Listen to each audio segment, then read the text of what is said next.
আসেন।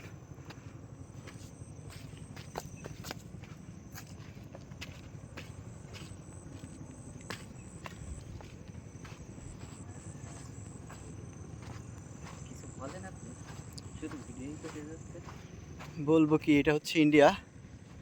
আমরা ইন্ডিয়াতে আজকে পাসপোর্ট ছাড়াই চলে আসলাম। যদিও এখানে আসার জন্য আসলে তেমন কোনো ভিসার প্রয়োজন হয় না। এটা হচ্ছে বাংলাদেশ এবং ইন্ডিয়ার সীমান্ত, বর্ডার যেটাকে আমরা বলি। তো আমি প্রায় এখন ইন্ডিয়ার আসাম প্রদেশে আছি। এটা জানেন আপনারা যে ইন্ডিয়ার একটি প্রদেশ।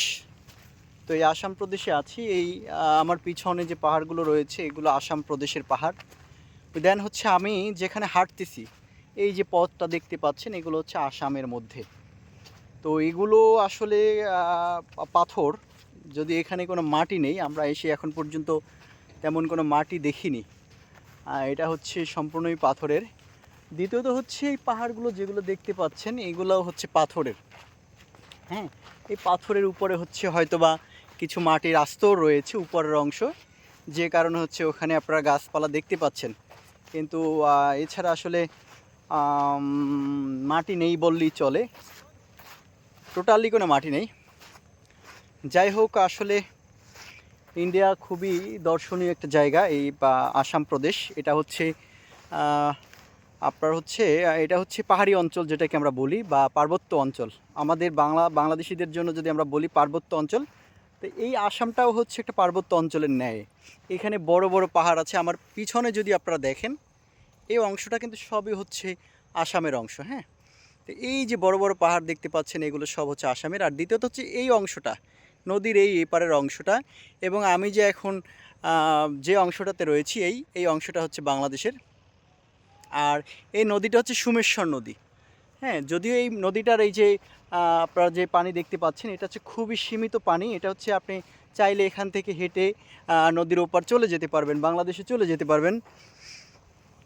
তো হচ্ছে এই নদীটা হচ্ছে ভারতের আসাম প্রদেশ থেকে প্রবাহিত হওয়া। আমি যদি ভুল না করি তাহলে আসাম প্রদেশ অথবা মিজোরাম প্রদেশ থেকে এই নদীটা প্রবাহিত হয়েছে পাহাড়ের ঝর্ণার মাধ্যমে। এই যে অংশটা দেখতে পাচ্ছেন আমার পিছনে, এই অংশটা হচ্ছে মিজোরাম। তো এটা হচ্ছে আসাম এবং মিজোরাম দুইটা অঞ্চলই বলা যায়। তো আমরা ইতিমধ্যে আসাম এবং মিজোরাম দুইটা প্রদেশেই ঘুরে আসলাম।